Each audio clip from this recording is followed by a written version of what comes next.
So the idea behind a sinking fund is that you have an asset and you know that the asset is going to depreciate as time goes by.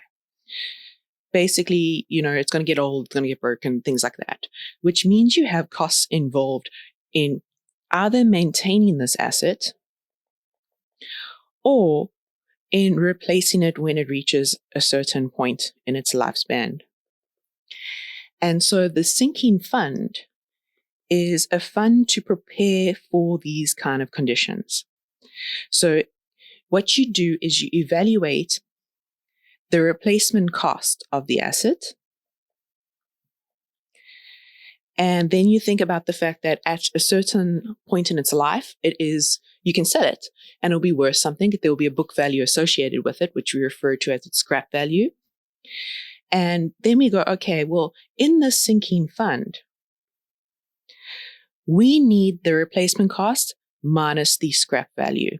So you're going to put whatever you can get from the asset if you sold it back into the new asset, which is why your sinking fund that you need to start budgeting for and start, saving for is the replacement cost minus the scrap value or the book value of the item at the time that you decide you'll replace it. So that's something that I was a little bit vague on, but the idea is that you will plan in advance. So you'll have the sinking fund and you'll be like, okay, the asset will have a lifespan of, say, 10 years, and then you have to replace it. At 10 years, you'll have a scrap value for it. It's book value at 10 years. And then you'll have how much it's going to cost to replace that asset at that 10-year mark. So replacement cost has to consider inflation. And, so it's an estimate of what the replacement of the asset would cost in those 10 years' time. So we'll consider inflation in regards to that. But it could also just consider the fact that some things do get cheaper over time. And then you have your aspects of do you need to upgrade to maintain for your business and so on. So that replacement cost is usually left to, the experts to figure out, but they'll give you some ballpark figure to work with. Now, here I've just referred to the replacement cost and the scrap value, but say that you are going to need to maintain your asset in this duration of time, your budgeting would have to consider that. And then you would just basically add the maintenance cost to the sinking fund. So let's just put it in there quick. So B plus, wrong pen, my bad. 1 second. Plus the maintenance cost. So there is an extra consideration if you know that you need to maintain the item because it needs to have maintenance to run properly and to last the duration of the 10 years, for example, in this case. So just to recap, you have assets. Your assets are going to depreciate in value and in, the ability to perform tasks. The thing like computers, after a few years, it cannot perform what you need it to perform in the end. Mainly because there are improvements and you want better operating equipment. So then you're going to have the depreciation is going to have costs involved in it with the maintaining of the asset. So say you have to take your car in for a service every year. That's a maintaining cost of the asset. If you don't take a car in for a service, it could break down a lot easier, kind of a thing. And then the replacement of the asset. So all assets have a certain lifespan, and once they reach that lifespan, you'll obviously have to replace it in your company. So you create a fund, referred to as the sinking fund, to plan for this. So you'd have okay, I know the duration of my lifespan of my asset is 10 years, and we're just using that as an example. Then my sinking fund's future value at that 10-year mark should be the replacement cost of that asset minus whatever I can get from selling the asset, the old asset, the one that I'm replacing now, plus the maintenance costs for the duration of the asset, because you're going to be spending money in those 10 years. So it is considered, an aspect of the sinking fund that you need to budget for. Okay, so here we have an example, and it's a laptop is purchased at a cost of 18,000 Rand.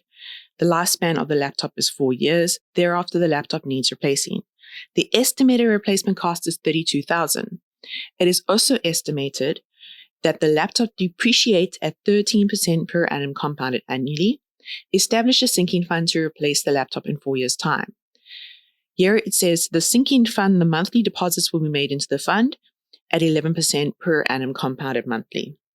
So what we have here is we have information about the actual laptop, the current cost of the laptop. It's 18,000.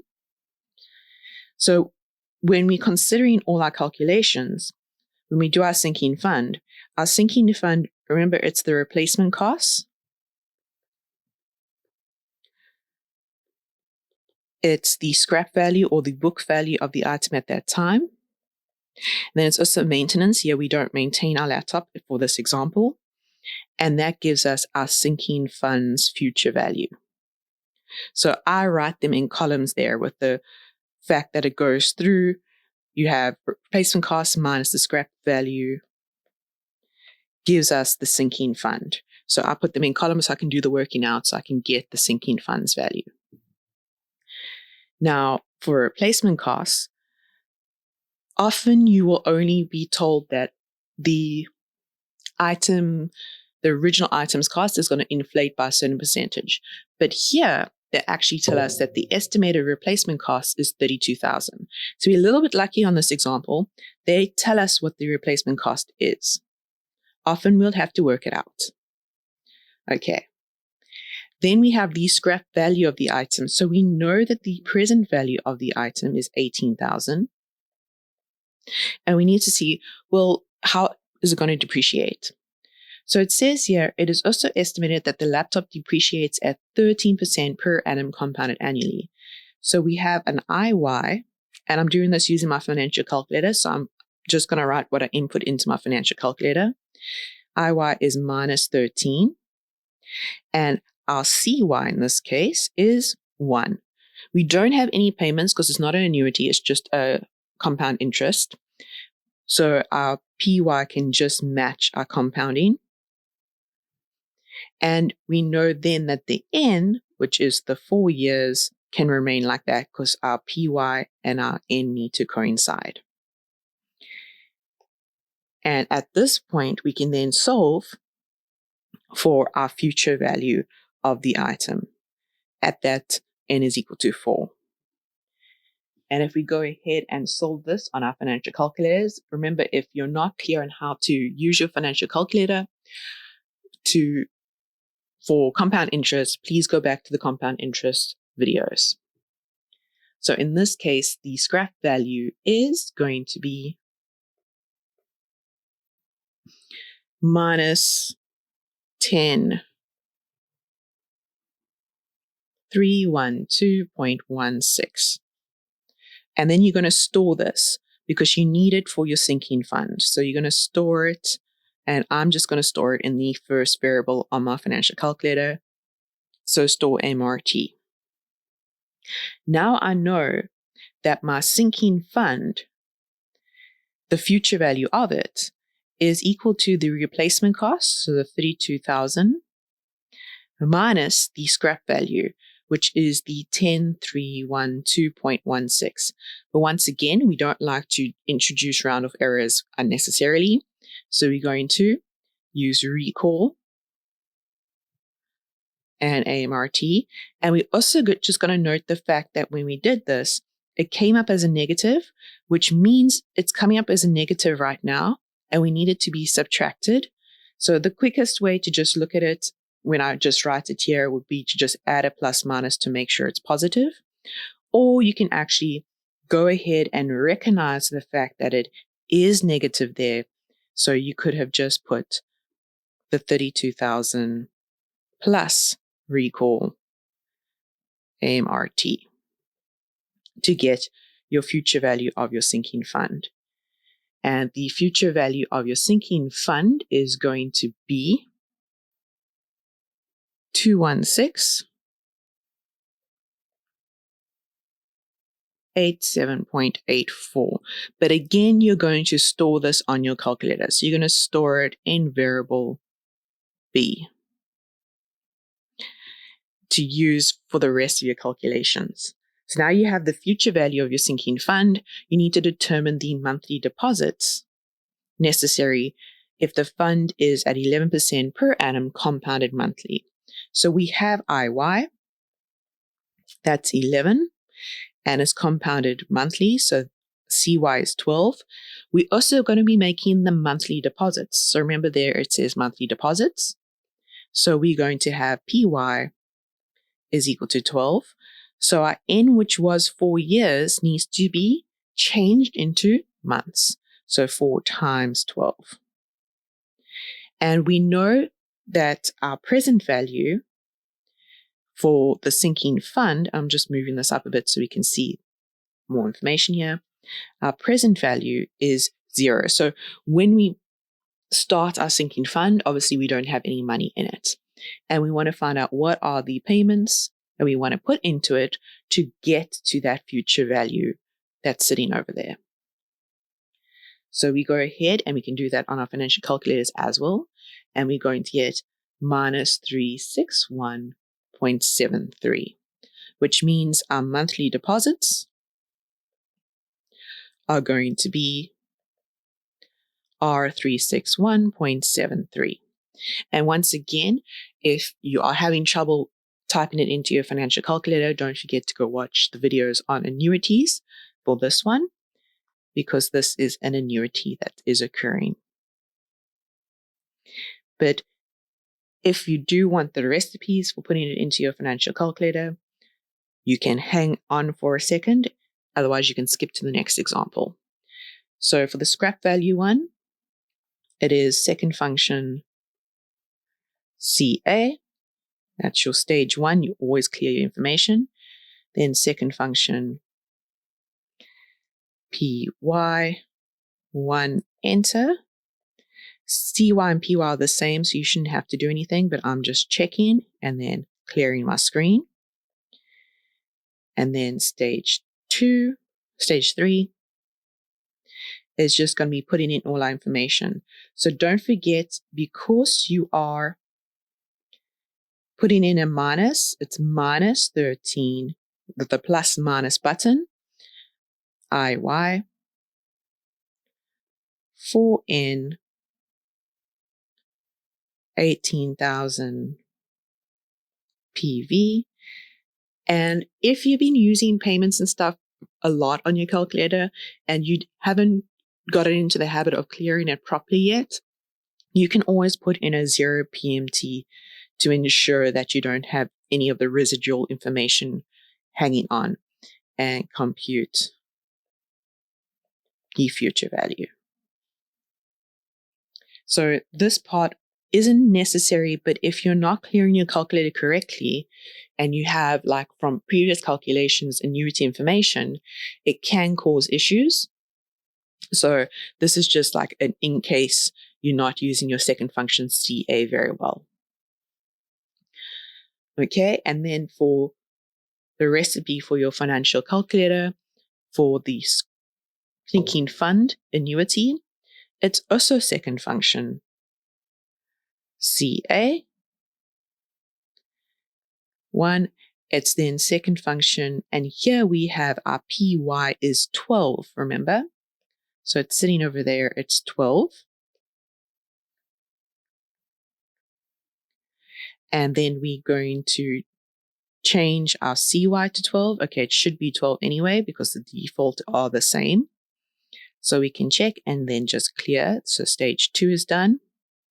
By the way, let me just fill that in. And then we're going to put in all our information. So we're going to have 11 IY. We're going to have plus, sorry, my bad. We are going to have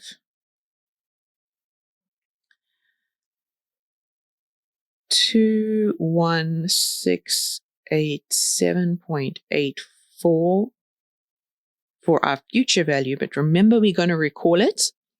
instead of just typing it in. So what's actually happening here is we're going to recall, and it was stored in bond. So recall bond, future value.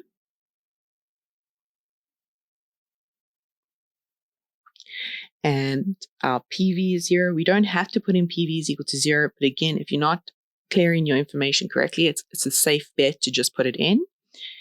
And our N is our 4 times by 12N. And then we're going to compute our PMT. So that's stage 3 and that's stage 4. And then we'll get our monthly deposits is 361.73. And let me just zoom out a bit so you can see everything for the working out. And you can always pause the screen if you want to read it.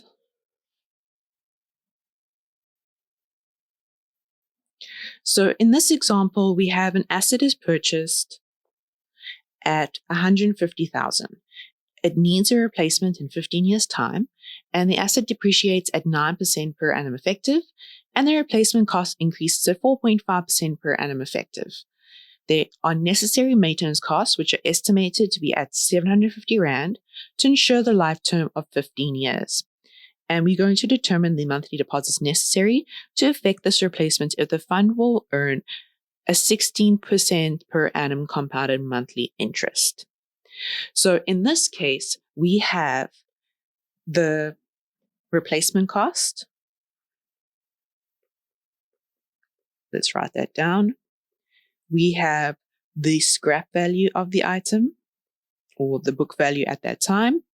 We have the maintenance.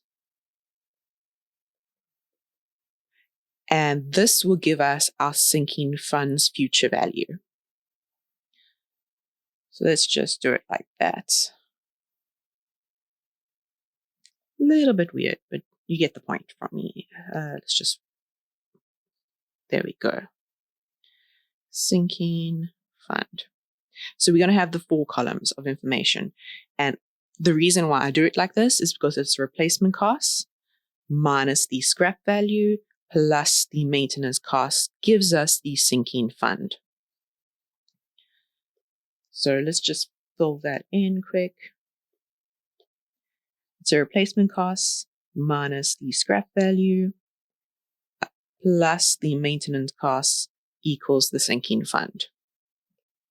Okay, so let's continue. So we have that the asset is purchased at 150,000 Rand. And it's going to be replaced in 15 years' time. So our N for our replacement will be 15 years. For our scrap value, it's going to be 15 years. And also for when we're maintaining the asset, because the maintenance costs are estimated to be 750 Rand a year. Okay, so N is equal to 15. I think I left out the a year part in my writing of, necessary annual maintenance costs. There we go. I did leave out a word. Okay, yes. And then our sinking fund is also going to be for 15 years. Okay, let's continue. The asset depreciates at 9% per annum effective. So in our scrap value, because that's where the depreciation occurs, we have I1 is equal to 9%. Now, to get the nominal interest for our financial calculator, it is just I1 times 1. So J is equal to 9%. So we have IY is equal to 9, and our CY, it's 9% per annum effective, so the compounding is annual. And a reminder that when we're doing just normal compound interest, the CY and the PY can just coincide. And if that's the case, we don't have to then change our N because our N is in years and our PY is in years. Okay, next up we have the replacement. Cost increases at 4.5% per annum effective. So we're sitting there with the 4.5% per annum effective. So let's go to where our replacement cost column is. So it's this one over here. And let's fill in that information. So we have I1 is equal to 4.5 and percent. To convert it to the nominal for our financial calculators, it's just going to be 4.5 times 1. Remember, it's IM times M. So we're going to have 4.5%, which means our IY is 4.5%. And our CY is 1 because it's per annum, and our PY is 1, and therefore we don't have to change our N units. Side note, there is something I forgot to fill in by the scrap value. It's depreciating, right? So it's actually minus 9%. So just take note, because it's depreciating, it's minus 9% there. Okay, and then we can continue on with our information that we have. Our necessary annual maintenance costs are estimated at 750 Rand. So every year we need 750 Rand. So we have a PMT of 750 required. Okay. And it's annual, so our PY is 1. So we don't have to change our N there, because our PY and our N need to correspond. Okay, next up in our information that we have the fund, the sinking fund, is going to earn 16% per annum compounded monthly. Now, our maintenance costs are going to be put into that fund, so it has the same interest. So we're going to be withdrawing our maintenance costs from that fund, just like we withdraw from that fund to buy the new item. Until we buy that new item, we're withdrawing the maintenance costs yearly, which means the interest associated with the maintenance costs is the interest associated with the sinking fund. So we have our IY here is 16 with a CY of 12 because it's compounded monthly. We're sitting over there with the 16% per annum compounded monthly. And our PY, because we're having yearly payments, that's 1. So again, I've already filled it in before, but I just wanted to bring it up again to make you just acknowledge that our CY and our PY are not the same. Now I'm going to rub it out because I already have it written elsewhere. Okay. There is one thing I have not indicated yet, and that is the original value of the asset in my calculations. So for replacement costs, because we're using inflation, we have a present value amount of the 150,000, which was the original price of the asset, sitting over there. And we also have this PV for our scrap value because it's depreciating from that 150,000. Our maintenance, however, the PV starts at 0 because we start at not needing to make any maintenance payments. Like when you get the asset the very first year, you don't need to maintain it. And for the rest, you need to maintain. So let's just do a quick reminder of what this maintenance is going to look like. And we're just going to move that. So what's happening with the maintenance is you buy the asset over here, T0. Then the next year, T1, you are going to maintain it. So you're going to spend 750 Rand on the item or the asset. Then the next year, you're going to spend 750 and continue on all the way until T15. Then at T15, you're going to maintain it and then you're going to sell it. So this is basically an annuity situation where you're going to withdraw that 750 Rand. So you can, if you want to think about it, you need to consider that fact that it's going to be withdrawn from it, which is why when you do the sinking fund amount, the final sinking fund amount, it's the replacement cost plus the maintenance costs, because you're going to be withdrawing that 750 Rand from that sinking fund every year. Okay, so a quick reminder that your maintenance, you start at T0, you don't maintain it when you buy it, the very first you buy it. The next year, in this case, you're going to maintain it. Then the next year, all the way to the end, you maintain it and then you sell it. And so that's the annuity kind of formula happening there. And that's why you end up using the interest of the sinking fund, because you actually withdrawing this amounts from your sinking fund as time goes on, because this sinking fund is for the asset, either for maintaining the asset or replacing the asset. Okay, so let's go back to our working out now. So our sinking fund information, we also have IY information for it. We have that 16 and we have that 12. And a quick reminder, let's just move the screen up a bit so you can see that. It's monthly deposits. So our PY in this case is 12. Now notice the difference there, because we have monthly deposits at 12, but here we only withdrawing annually. So that PY was 1 in our financial calculator. And that's why our N here can be years, because our PY is 1. But because our PY is 12 here, we need to change our N amount to match it. So we need to actually multiply N by 12 to make it in months. Now, for our sinking fund, its present value is also equal to 0. So it also has that situation where you start out at T0, and then at T1, you're going to make a monthly deposit. And at T2, you're going to make a monthly deposit. T3 all the way to the end at T180.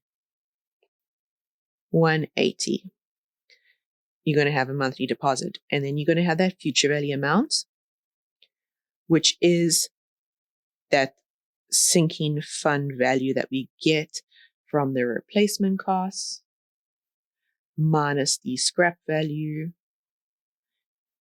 plus the maintenance costs. Okay, so the sinking fund starts at PV equals to 0. You don't have any money in your fund. Then you're going to make monthly deposits up until 180, where after you should have enough money in the sinking fund to have handled all of this. Okay, so let's go and continue. We have PV is equal to 0. We have N is 15 times 12. We have RY is 16, CY is 12, PY is 12. We still need that future value amount. We need to still work that out. We need the replacement cost, scrap value, and maintenance to work that one out. And only once we have that can we solve for the PMT. So now we get to go do all the working out. So we're going to start with the replacement costs. And we're going to put this into our financial calculator and get the answer. So I'm first going to give you the answers, and then for those of you who want to listen to the recipes of the calculator, you can then hang back and watch the recipes. But for those of you who just want to check your working out and go from there, you can get done quicker. So the replacement cost, the future value for the replacement cost is going to be minus 292.37. And you are going to store this. So you're going to store it in your first variable. Then you're going to go work out your future value for this scrap value. And that is going to give you minus 36451.23. And again, you're going to store this as a variable in your second variable. So don't store it over the replacement cost, store it in its own variable. Then you're going to find the future value of the maintenance costs. And the future value of the maintenance cost is minus 42881.92. You're going to store it under the third variable. Once you've done that, you can actually work out what the sinking fund's future value is going to be. So that is your replacement costs. So it's going to be plus minus recall AMRT to get a positive coming out, because remember it was stored as a negative. And then you're going to subtract your scrap value. So it was stored as a negative, so you can actually just add this bond to it, plus recall, not store, my bad. Recall bond. And then you want to add the maintenance to it, but it was stored as a negative. So you need to, if you want to add it, you can say plus minus recall and recall its storage point. Or you could say, have just said minus recall, and it would come up as positive. But just be careful about that and acknowledge the fact that these values are stored as negatives. So when you're using them, make sure that you're using the correct values coming out. So if you go ahead and do that on your calculator, you are going to get a future value amount of equal to, wrong color, equal to 296,730.06. Now, again, you're going to store this on your calculator. You are not going to just use it as is. You're going to store it under a variable. I just choose the next variable. And so you can recall it in your sinking fund. Okay, so be careful about that and acknowledge that when you're doing your working out. The signs. Your signs are going to cause trouble if you don't keep track of them. And now you're going to go through your working out here, and you're going to get your payments of minus 401.67. So once again, you work out your replacement costs, you work out your scrap value, you work out your maintenance costs, you work out your sinking fund. To do your sinking fund, you first need future value. You first need to do the calculation of the replacement costs minus the scrap value plus the maintenance costs. Okay. Now, if you're still working out, you can always just pause your screen and watch. If you want to just go through the different financial calculator recipes, you can continue. Otherwise, this example is done. So for the financial calculator recipes, I'm just going to make my screen a little bit smaller and have those values sitting there like that. And then what we're going to do is we're just going to do a quick walkthrough of the different columns. So for the replacement column, we are going to have second function CA, second function PY1, enter. Our CY is the same, so we shouldn't have to make a change, but let's just check it. And once it's correct, clear the screen. And then we're going to put in all our information. So it's 150,000 PV.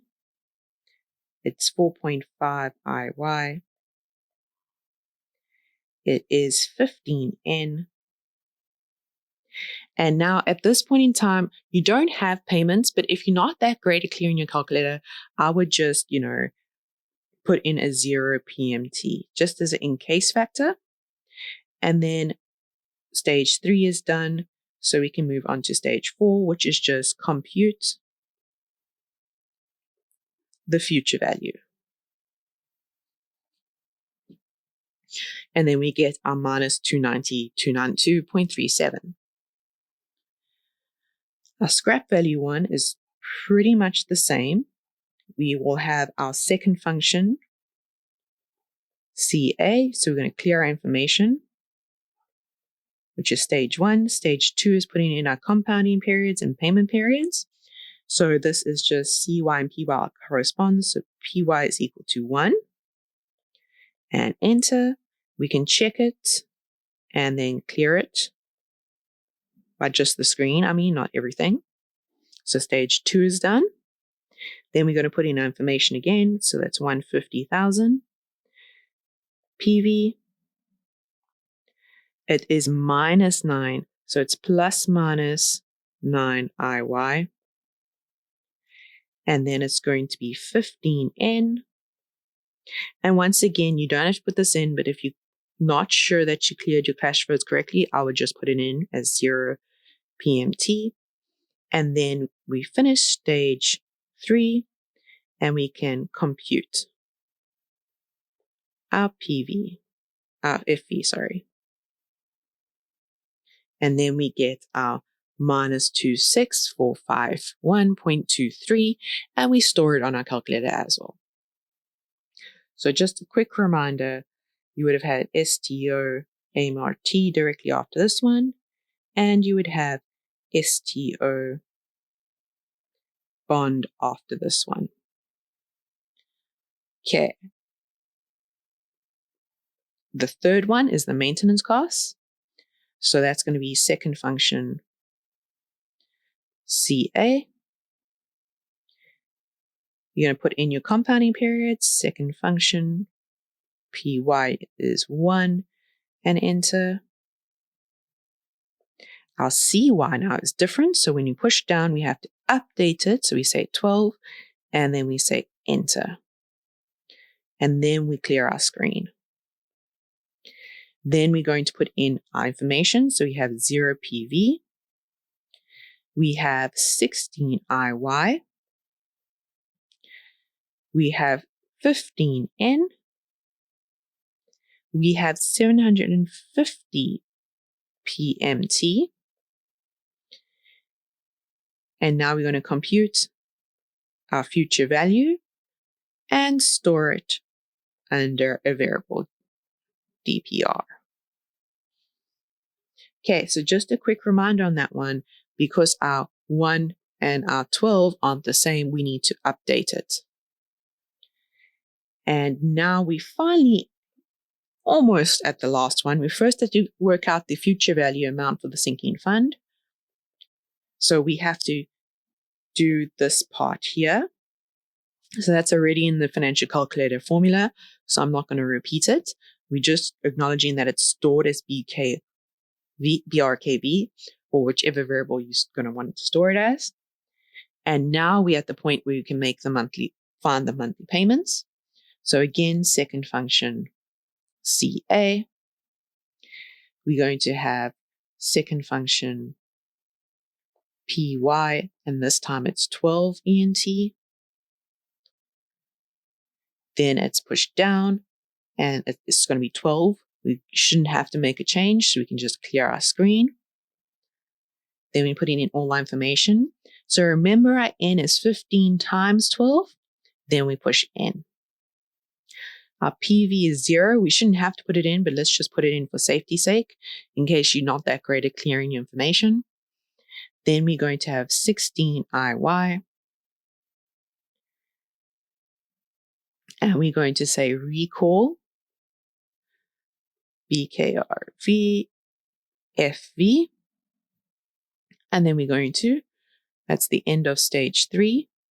In stage 4, we're going to compute our PMT. And that's going to finally give us our monthly payments that we're going to pay in to get the sinking fund amount of this 296,730.06. And then we've budgeted for replacing the asset and maintaining the asset up until the replacement. And that's it.